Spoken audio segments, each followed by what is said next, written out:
Well, hello, everybody, and welcome into the BVarsity Live Scoreboard Show for the Central Section quarterfinal night. I'm Zach Ewing, Josh Bennett, and Trevor Horn joining me, and what a night it was in the quarterfinals. Liberty wins a heart-stopper, Garces loses a heartbreaker, and the Drillers just keep drilling. And Ridgeview wins an upset. And, if you can call it that, we both picked it. I mean, we both picked it because it's the 6-3 game, but the Wolfpack are back in the semifinals for the 7th year in a row. Hey, Chris McCullough's going to kill us if we sit and wait for you to count out how many years. So let's hit the highlights. First of all, what do we have first? Bakersfield? Let's go. Okay. Let's go. BHS and Buchanan right off the bat. Navante Demison, ladies and gentlemen. We've been waiting for him to do something on offense. Look at this hole. I mean, half the field was open, and Navante Demison's not going to miss that. And then the kicker. Kickoff? Yeah. So you had one too. Chavez, Liberty, and Bakersfield all had opening kickoffs. Thanks for following on Twitter. And Navante Demison, 88 yards for a touchdown. It's 7-0. Buchanan goes 3 and out, and then on the ensuing drive, where'd he go? He fakes out Chris McCullough, and Bishop Maxwell runs for the touchdown. 14-0, just 2 minutes into the game. About 6 minutes later, a fumble on the play by Shane Jones, but Ryan Crowley recovers it in the end zone for the Drillers. It's 21-0. O-line love. And then here, a pass completion to Mr. Bishop Maxwell. Justin McGill. I get him confused. Justin McGill, he's all the way down inside the 20-yard line. That's not Justin McGill. That's number 17. That's, I know his name and I can't think of it. And then a couple of plays later, Cam Williams makes the touchdown. And it's 27-0. They didn't miss the extra point. That was just 2 plays into the second quarter. And then across the middle, and this is Shane Jones, and he's going to be that's a Mr. Shane Jones knocked down at the 1-yard line. Really, the only thing he did tonight, quite frankly, only had 5 yards rushing, but he has the 50 yards that was Chris on that receiving. Deneau, that's right. Chris Deneau making that long touchdown reception, pardon me. And then Buchanan gets on the board here. Touchdown pass, making it 27-6 a few minutes before halftime. In fact, just 1:50 before halftime. And the Drillers come down, and they are able to get into scoring position again. Cam Williams. We're going slow-mo. Justin McGill. That's Taj Wright. I'm all over the place. How could Justin McGill do that? That's Taj Wright doing Taj Wright things right there. Inside the 30. Remember the one-hander? That set up a field goal that made it 30-6 Bakersfield at halftime. Third quarter, it's Cam Williams completing that one for a touchdown to Bishop Maxwell to make it 37-6. And then late, Gavin Dingle with Josh Moran in at quarterback, guys. Gavin Dingle running for a touchdown to make it 44-6. That got the running clock started. And then this is the final play of the game. Nolan LaForge completing a touchdown pass on the final pass of his career, actually. And so good for him to make it 44-14 after the 2-point conversion. But that is the final score. Bakersfield moving on to face Trevor. Liberty Patriots at Memorial next Friday. And just like BHS, Johnny Balderas, Mr. Vegas as I like to call him, 95 yards on the opening kickoff. One guy gets a little hand on him, and he says that's not good enough. Tackles like a kicker. That's 7-0 Liberty before the first snap. And then on the first drive of the game for Liberty after a 3-and-out for Clovis North, that's Mr. Cameron Meek. He gets in, and in a blink of an eye, it's 14-0 Liberty over Clovis North. And it looked like a rout, and it looked like even more of a rout because later in the first quarter, we'll wait for Mr. Meek to come out of the scrum. There he is. Hey, congratulations. Watch Isaiah Hill. He had 306 yards passing tonight, 64 of them on this pass to Johnny Balderas. Cuts through, jukes, breaks, gone. That was good for a Chris Berman. Whoop! So another touchdown, and it's 21-0 with 3:43 left in the first quarter. And don't worry, he's not really hobbled there. He's fine. But Clovis North just chipped away. Jordan Arenza with the 2-yard punch. He scores. You know, Brent Bailey was huge tonight. He had 303 yards passing and another 103 on the ground for the Broncos. So that play made it 21-7. And then coming up here, this is an incredible play. Brent Bailey to Brock Jones, wide open, and then he just goes. And then watch what he does to Luke Fringer. No, sir. and just takes it to the house, 71 yards, and it's 21-14. That was the score we had at the half. And then Ienza on another drive here in the third quarter punches it in, and we go from 21-0 Liberty to a tie game in the third quarter. Liberty does respond, though. Josh Robertson out for the game after third quarter injury while playing on defense, the kicker. So this was huge because Hill gets in for the keeper, but they missed the PAT attempt. So it's 27-21 Liberty. Did they have someone else kicking, or they go for two? They did, okay. But then they started to go for two. We miss Bailey's long touchdown run, and that right there is the game winner with 28 seconds left. Hill goes out, one-handed catch. Johnny Balderas drags it in, and that's a game winner for him. 33-28 winner. Incredible. Johnny Balderas starts and ends the game with a touchdown for the Patriots. And Sean Pasco intercepted it on Clovis North's final drive, but they only had 28 seconds left. You got to love victory formation, and they're going to be playing in the semifinals again against BHS. A rematch of the regular season finale, and that game will be at Memorial Stadium. It will be live on Bakersfield.com with audio.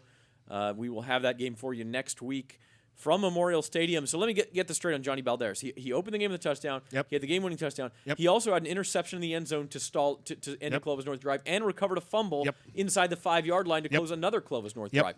Fair to say, Liberty escaped here, and if it weren't for Johnny Balderas, they might have gotten blown out. I mean, that kid was phenomenal. Incredible.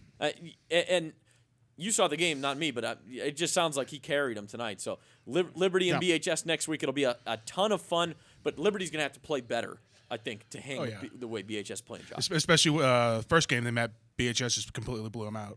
So they have to fine-tune some things and try to figure some stuff out. And Liberty fortunate to get through tonight after losing that 21-0 lead. And so we'll see what happens, but right now you got to favor Bakersfield in that game. Speaking of escaping, let's get to the scores. Number 1 Central. All year long they've been number 1, 24-19, and the game was 24-19 for almost the entire second half. I believe it was a scoreless second half.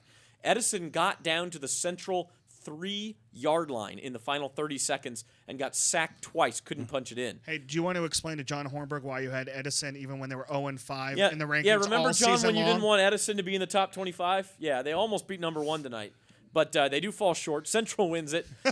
And the Grizzlies, who have never won a section title in any division, move on to face Clovis West. The Golden Eagles. This game was back and forth, nip and tuck for a while. Clovis West pulled away with 3 straight touchdowns in the third quarter, and the Golden Eagles playing really well. Adrian Martinez might be the best quarterback in the Central section. You got to look, and I know there's a lot of good candidates for that. No, he's good. Really good. Well, and you could see by all the offers that he's getting right now, that kid is a talent. And so Clovis West will face Central.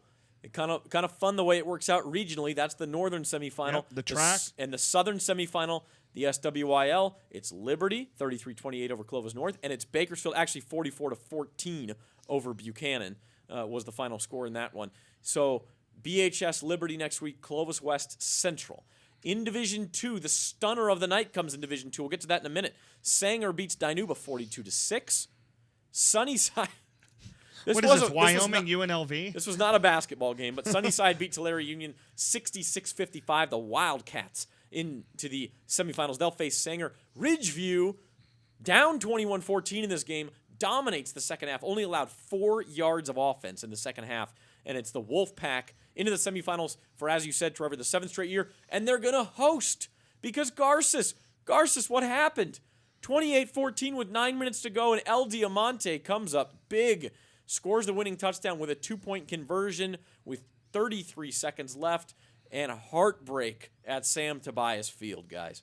And a 6-5 Ridgeview team that had so many different things going on all year long now gets to host the semifinals once again. And incredible. That's just sickening for Garces, I think, that lost. They were the only team to challenge Bakersfield in league play. They also challenged Liberty in league play. Went 7-3. You think they're good in Division 2, and they had a 2-touchdown lead in this game. And that's despite the fact El Diamante wouldn't give them the ball. Dominated time of possession. Garces still up 2 TDs and could not close the deal. A sickening loss for the Rams. Yeah, they're going to feel that one for a while, Josh. One of those games where you just kind of need to close it out, and you couldn't do it. Yeah, with just one more big Yeah. play somewhere along the line, and they would have had it. There was a bad snap on a punt that they ended up turning the ball That seems to be a over on recurring downs. theme in these playoffs. Yeah, and it's just a sickening feeling, and they lost a 2 touchdown That's exactly lead how before Liberty quarter. got the ball back with a minute left. Yeah, and- It's a bad snap over Bailey's head. Yeah. And Anthony Villanueva recovered it for Liberty, and then they went down 4 plays later and scored the game-winning touchdown. Yeah, now East lost last week too. It's just I don't Yeah. know. It's all over the place. Sometimes it's who makes the fewest mistakes. Yeah. So Division 2, Sunnyside at Sanger and El Diamante at Ridgeview in the semis. Division 3, no such problems for number 1 seed BCHS. This was a close game for a little while. Braden Wingle's 368 yards passing. 358 yards, 169 of those going to Foster Freeze, Jeremiah Foster, who had 1-2 touchdown catches in the first half.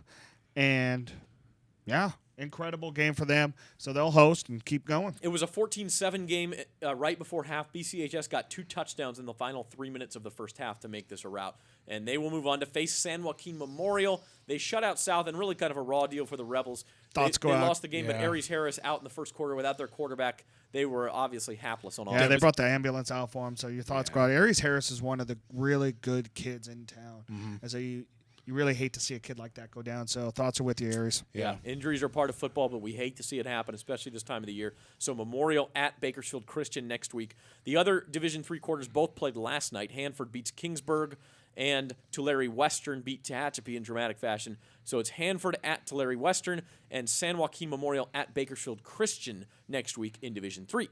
Division IV, it was 42-0 by halftime. Selma's really, really, really, really good. Yeah, they are. They haven't won a section title in 62 years, and they certainly seem like they're on their way now. Yeah. But they'll have to get by another really good team out of Delano, Cesar Chavez. Another opening kickoff touchdown. Javier Hernandez, 95 yards. Chavez bottled up Robert Cozine and really just took it to a good Taft team.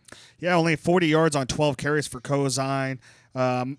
Maui had 138 yards, but it was Clemente Montez with 195 yards rushing for Chavez, and then Deion Perkins was 5-9, but had 104 yards passing, another 51 on the ground as the Titans roll on. Division 4 is dynamite this year. Chavez would be the best team in D4 many years, and they're going to be significant underdogs at Selma next week. And that's not even First to say non-100-yard plus rushing game for Cozine all year long. Wow. And that's not to say anything about the other half of the bracket. You got defending section champ Chowchilla, which pulverized Madera South. There was a brawl in the post-game handshake line. Don't do that. Yeah.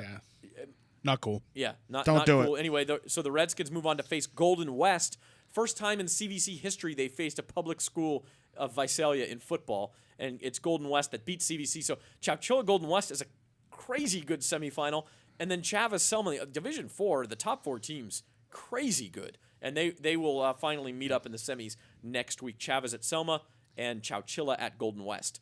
Division 5, end of the line for Desert. Yep. Well, when we could put this to bed for Kern County.